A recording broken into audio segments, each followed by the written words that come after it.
اعوذ باللہ من الشیطان الرجیم، بسم اللہ الرحمن الرحیم۔ السلام علیکم۔ وہ قصہ بیان کیا جب تہمت لگانے والوں نے ان پر تہمت لگائی، لیکن اللہ تعالیٰ نے خود انہیں اس سے بری قرار دیا۔ زہری نے بیان کیا کہ زہری سے بیان کرنے والے جن کا سند میں زہری کے بعد ذکر ہے، تمام راویوں نے عائشہ رضی اللہ تعالیٰ عنہا کی اس حدیث کا ایک ایک حصہ بیان کیا تھا۔ بعض راویوں کو بعض دوسرے راویوں سے حدیث زیادہ یاد تھی اور وہ بیان بھی زیادہ بہتر طریقے پر کر سکتے تھے۔ بہرحال ان سب راویوں سے میں نے یہ حدیث پوری طرح محفوظ کر لی تھی جسے وہ عائشہ رضی اللہ تعالیٰ عنہا سے بیان کرتے تھے۔ ان راویوں میں ہر ایک کی روایت سے دوسرے راوی کی تصدیق ہوتی تھی۔ ان کا بیان تھا کہ عائشہ رضی اللہ تعالیٰ عنہا نے کہا، رسول اللہ صلی اللہ علیہ وآلہ وسلم جب سفر میں جانے کا ارادہ کرتے تو اپنی بیویوں کے درمیان قرعہ ڈالتے، جس کے نام کا قرعہ نکلتا سفر میں وہی آپ صلی اللہ علیہ وآلہ وسلم کے ساتھ جاتی۔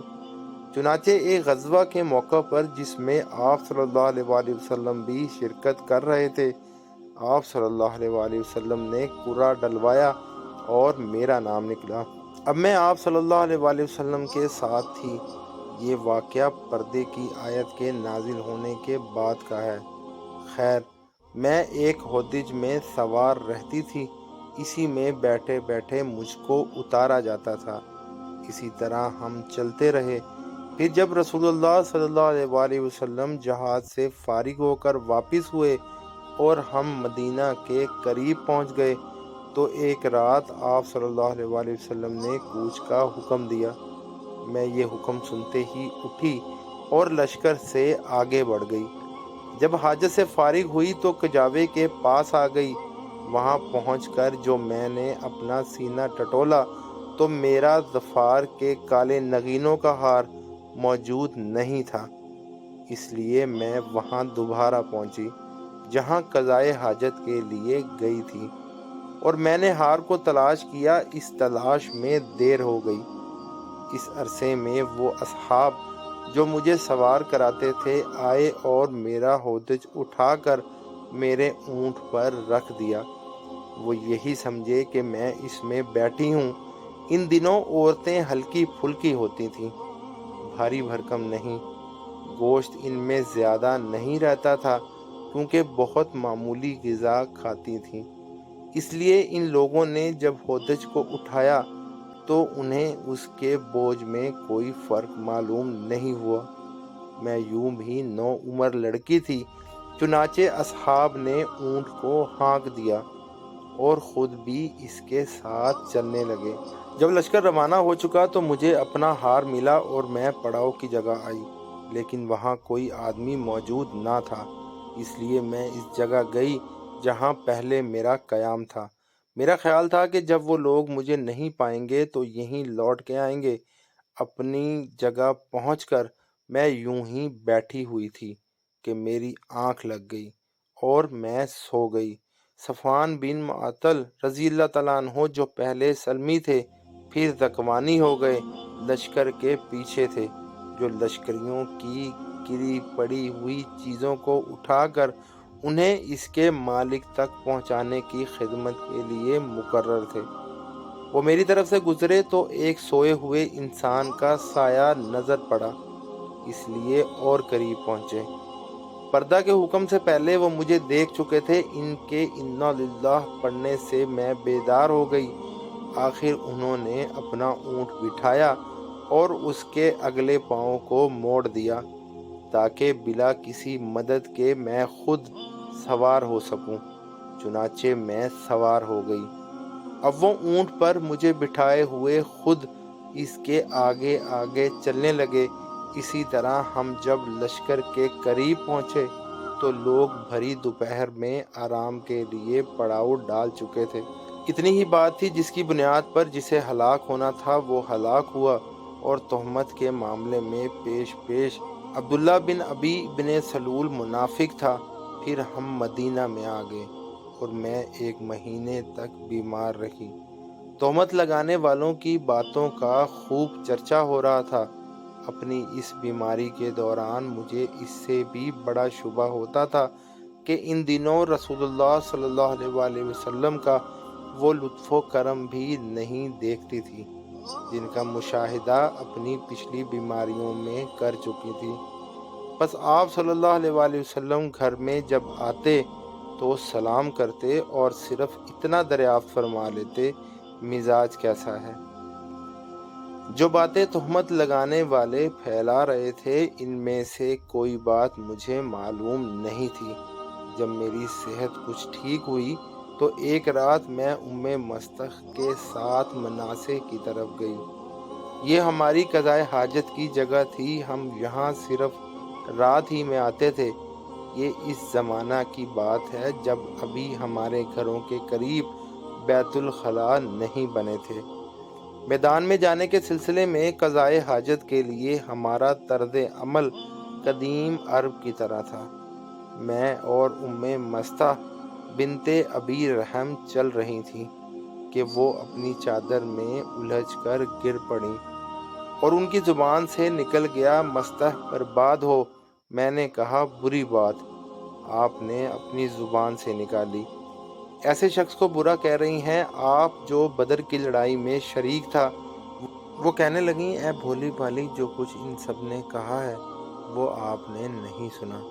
پھر انہوں نے تہمت لگانے والوں کی ساری باتیں سنائیں اور ان باتوں کو سن کر میری بیماری اور بڑھ گئی۔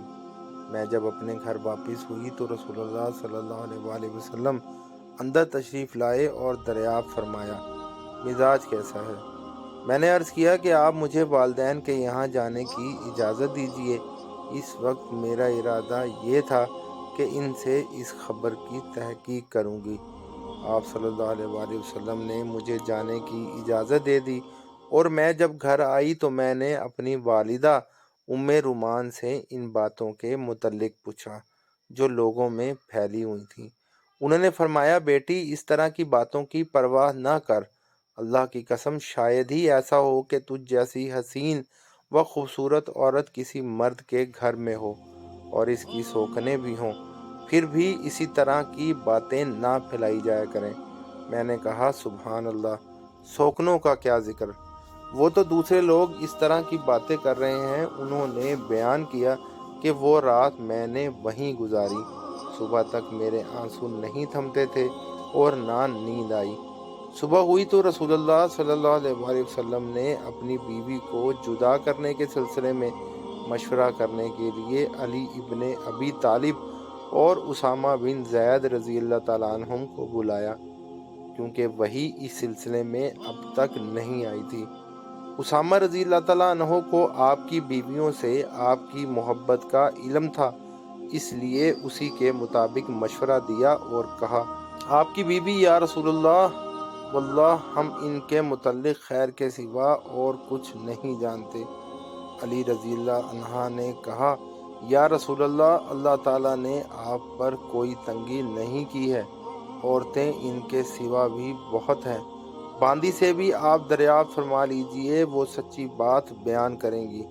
چنانچہ رسول اللہ صلی اللہ علیہ وآلہ وسلم نے بریرہ رضی اللہ تعالیٰ عنہ کو بلایا جو عائشہ رضی اللہ تعالیٰ عنہ کی خاص خادمہ تھیں اور دریافت فرمایا، بریرہ، کیا تم نے عائشہ میں کوئی ایسی چیز دیکھی ہے جس سے تمہیں شبہ ہوا ہو؟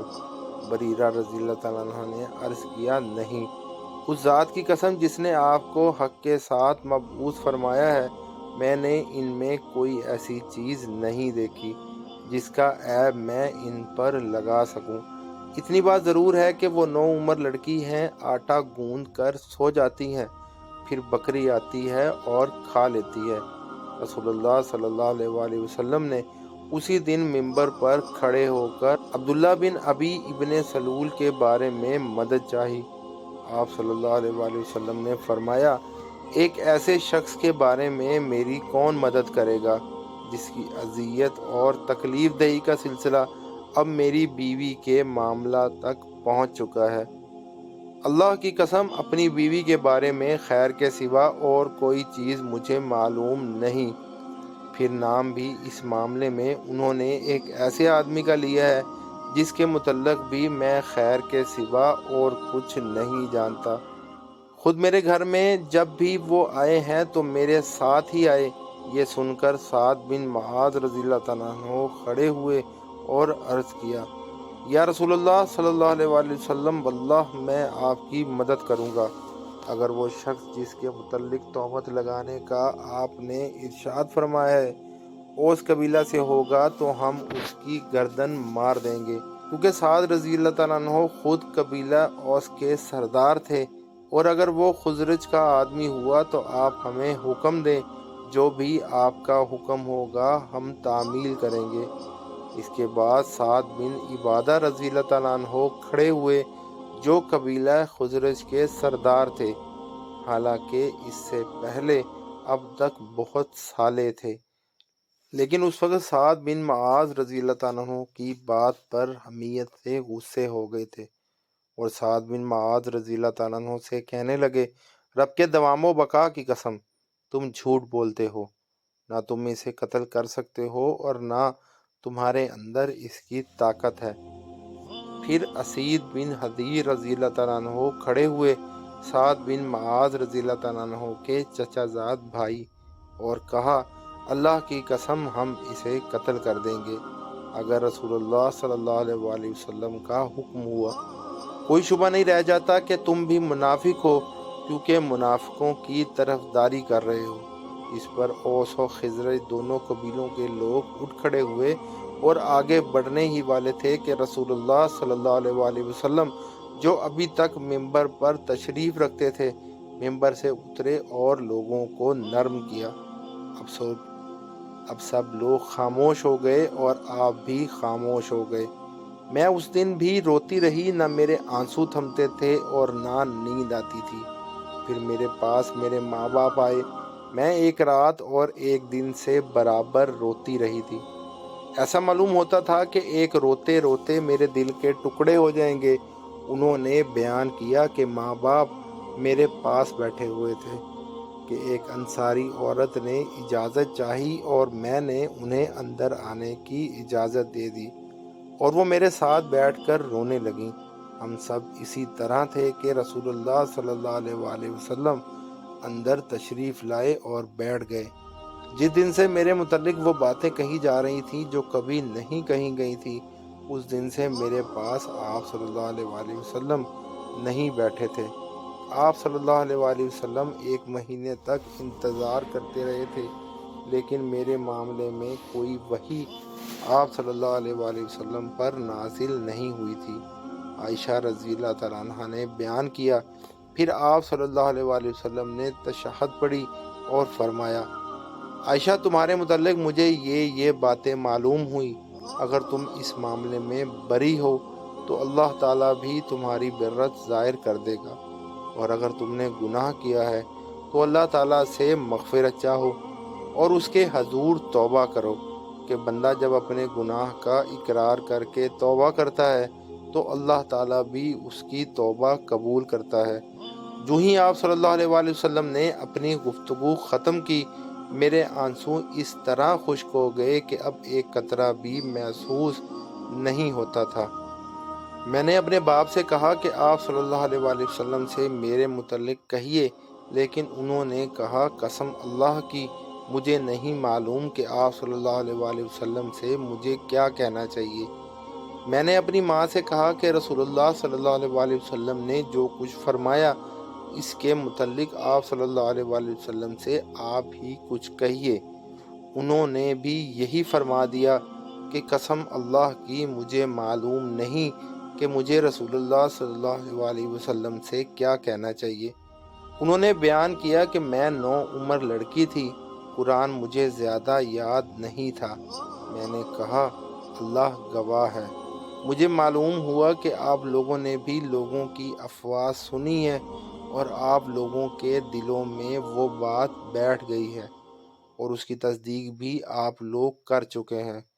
اس لیے اب اگر میں کہوں کہ میں اس بہتان سے بری ہوں، اور اللہ خوب جانتا ہے کہ میں واقعی اس سے بری ہوں، تو آپ لوگ میری اس معاملے میں تصدیق نہیں کریں گے، لیکن اگر میں گناہ کو اپنے ذمہ لے لوں، حالانکہ اللہ تعالیٰ خوب جانتا ہے کہ میں اس سے بری ہوں، تو آپ لوگ میری بات کی تصدیق کر دیں گے۔ قسم اللہ کی، میں اس وقت اپنی اور آپ لوگوں کی کوئی مثال یوسف علیہ السلام کے والد یعقوب علیہ السلام کے سوا نہیں پاتی کہ انہوں نے بھی فرمایا تھا، جس کا ترجمہ ہے صبر ہی بہتر ہے، اور جو کچھ تم کہتے ہو اس معاملے میں میرا مددگار اللہ تعالیٰ ہے۔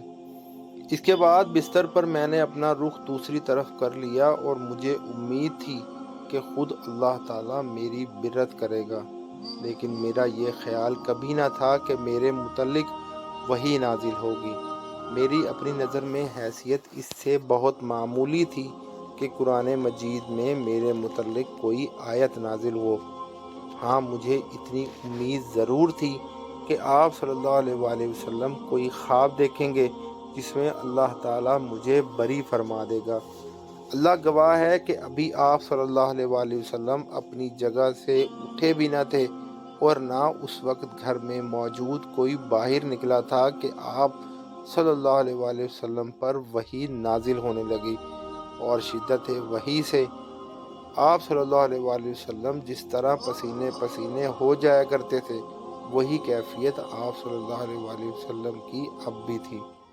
پسینے کے قطرے موتیوں کی طرح آپ صلی اللہ علیہ وآلہ وسلم کے جسم مبارک سے گرنے لگے، حالانکہ سردی کا موسم تھا۔ جب وحی کا سلسلہ ختم ہوا تو آپ صلی اللہ علیہ وآلہ وسلم ہنس رہے تھے، اور سب سے پہلا کلمہ جو آپ کی زبان مبارک سے نکلا وہ یہ تھا، اے عائشہ، اللہ کی حمد بیان کر کہ اس نے تمہیں بری قرار دے دیا ہے۔ میری والدہ نے کہا، بیٹی جا رسول اللہ صلی اللہ علیہ وآلہ وسلم کے سامنے جا کر کھڑی ہو جا۔ میں نے کہا، نہیں، قسم اللہ کی میں آپ کے پاس جا کر کھڑی نہ ہوں گی، اور میں تو صرف اللہ کی حمد و ثنا کروں گی۔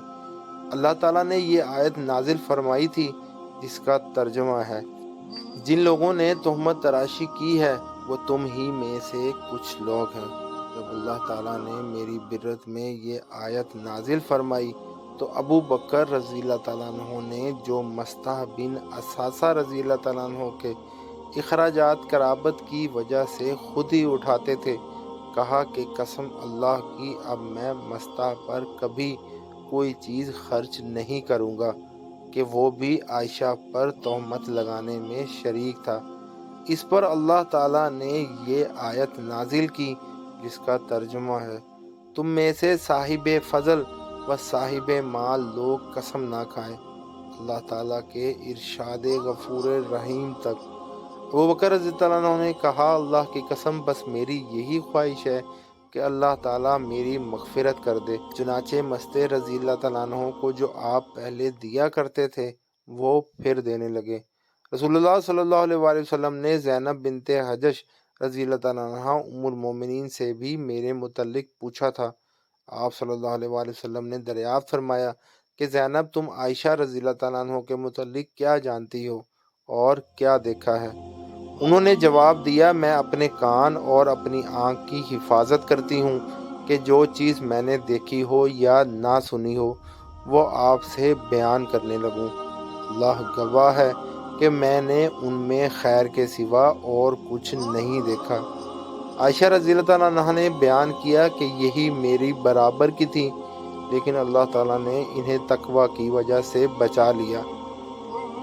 ابو الربیع نے بیان کیا کہ ہم سے فلیح نے بیان کیا، ان سے حشام بن عروہ نے، ان سے عروہ نے، ان سے عائشہ اور عبداللہ بن زبیر رضی اللہ تعالیٰ عنہ نے اس حدیث کی طرح ابو الربیع نے دوسری سند میں بیان کیا کہ ہم سے فلیح نے بیان کیا، ان سے ربیعہ بن ابی عبد الرحمن اور یحییٰ بن سعید نے، ان سے قاسم بن محمد بن ابی بکر نے اسی حدیث کی طرح۔ سبحان اللہ۔